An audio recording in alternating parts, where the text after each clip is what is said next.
Ladies and gentlemen, welcome back to the Indie Zone podcast. My name is Kathy.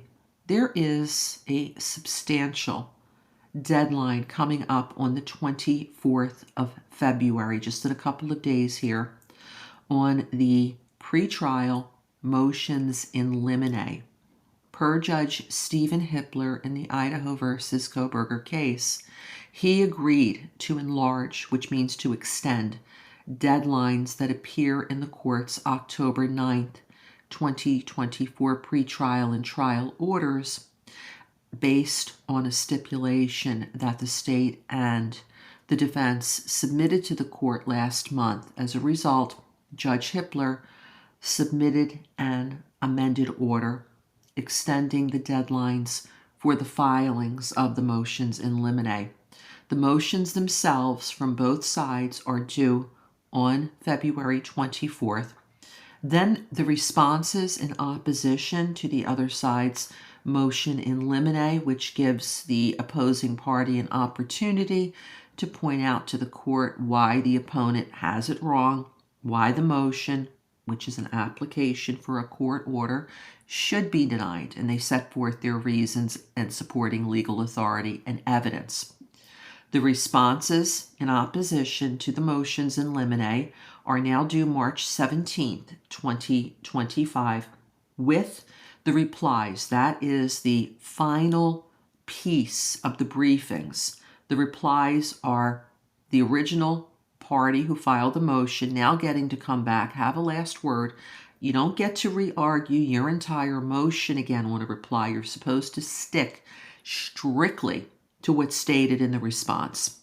Those replies are due March 24th, and that's when the briefings end. When those three items, the motion, the response, and then the reply, when they're filed with the court, that means the briefings on that particular issue, the in limine motions, are closed, and all that's left is oral argument. That's when the parties get to go before the court, as they did in January on the suppression motions, and they did last fall on the motions to strike the DP. The parties will have an opportunity to get up before Judge Stephen Hippler and argue in favor of their respective motions in limine and also present their opposition to the other parties' motions in limine. Those hearings are due April 9th, and if necessary, the court did exactly what he did when he set aside 2 days for the suppression motion. He has also stated that the 10th of April is available if there are anything that needs to be spilled over, if it's not possible to get to all of the hearings on the 9th.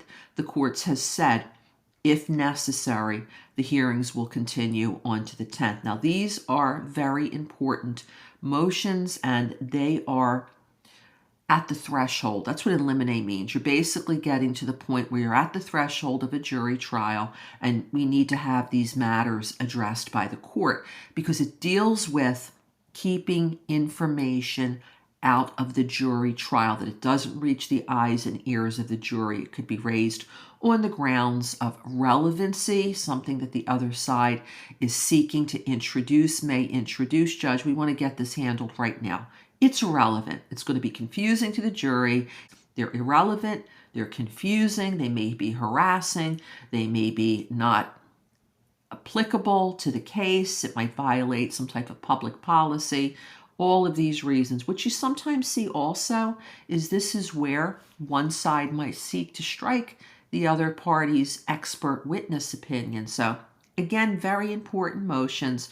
We're going to keep our eyes peeled on the docket next week for when these matters are filed. Hopefully they won't be filed under seal so that we'll have an opportunity to read them. This is Kathy. Thank you for joining us here as always.